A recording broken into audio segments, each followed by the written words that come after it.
ಭಾಗಗಳು ಬರುತ್ತೆ ಅಂತಂದ್ರೆ ಮೊದಲಿಗೆ ಇದು ಒಂದು ದಪ್ಪ ಎಲುಬಿದೆ, ಇನ್ನೊಂದು ಸಣ್ಣದ ಎಲುಬಿದೆ.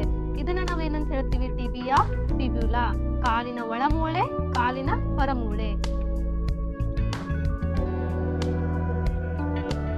ನಂತರ ಈ 3 ಭಾಗಗಳಾಗಿ ಮೂಳೆಗಳನ್ನ ನಾವು ಹೆಸರಿಸ್ತಾ ಹೋಗ್ತೀವಿ. ಈ ಮೊದಲನೇ ಭಾಗ ನಾವೇನಂತ ಕರಿತೀವಿ? ಟಾರ್ಸಲ್ ಮೂಳೆಗಳು ಅಂತ ಕರಿತೀವಿ. ಟಾರ್ಸಲ್ ಮೂಳೆಗಳನ್ನ ನಾವು ಹಿಮ್ಮಡಿಯ ಮೂಳೆ ಅಂತಾನು ಕರಿತೀವಿ. ಈ ಮೂಳೆಗಳಲ್ಲಿ ಎಷ್ಟಿದೆ ಮೂಳೆ ಎಣಿಸ್ತೀರಾ? 1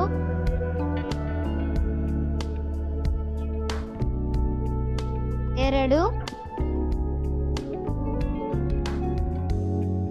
3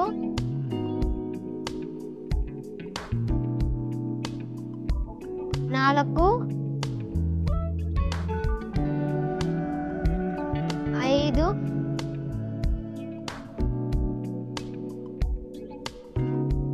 6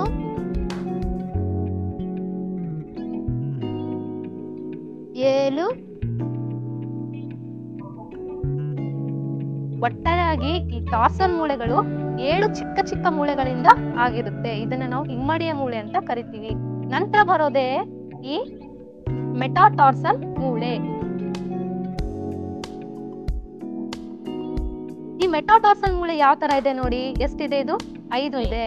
ಇದು ದಂಡದಂತಹ ದಪ್ಪನೆಯ ಎಲುಬುಗಳು ಇರುತ್ತೆ. ಇಲ್ಲಿ ಯಾವುದೇ ಜೋಡಣೆಗಳು ಇರೋದಿಲ್ಲ. ನಂತರ ಬರೋದು ಯಾವುದು? ಕಾಲು ಬೆರಳಿನ ಮೂಳೆಗಳು ಅಂತ. ಇಲ್ಲಿ ನೋಡಿ, ಚಿಕ್ಕ ಚಿಕ್ಕ ಮೂಳೆಗಳೆಲ್ಲ ಒಂದಕ್ಕೊಂದು ಏನಾಗಿದೆ? ಜೋಡಣೆ ಆಗಿದೆ. ಇಲ್ಲಿ ಈ ಮೂಳೆಗಳನ್ನ ಮಾತ್ರ ನಾವೇನಾಗಲ್ಲ, ಚಲಿಸ್ಲಿಕ್ಕೆ ಬರೋದಿಲ್ಲ. ಈ ಅಂಗಾಲಿನ ಮೂಳೆಗಳು ಅಂತ ನಾವು ಹೇಳ್ತೀವಿ. ಅದೇ ತರ ಮುಂದಿನ ಕಾಲು ಬೆರಳಿನ ಮೂಳೆಗಳನ್ನ ನಾವೇನ್ ಮಾಡ್ಬೋದು? ಒಂದು ಸೈಡ್ ಮಾತ್ರ ಏನ್ ಮಾಡ್ಬೋದು? ಚಲಿಸ್ಬೋದು. ಈ ತರ ಚಲಿಸಕ್ಕಾಗಲ್ಲ, ಒಂದ್ ಕಡೆ ಮಾತ್ರ ನಾವೇನ್ ಮಾಡ್ಬೋದು? ಈ ತರ ಚಲಿಸ್ಬೋದು. ಈಗ ನೀವು ಕೈನ ಮತ್ತೆ ಕಾಲಿನ ಮೂಳೆಗಳನ್ನ ವ್ಯತ್ಯಾಸ ನೋಡಿದಾಗ ಇಲ್ಲಿ ಮೂಳೆಗಳು ಕೈನಲ್ಲಿ ಚಿಕ್ಕದಿತ್ತ ದೊಡ್ಡದಿತ್ತ?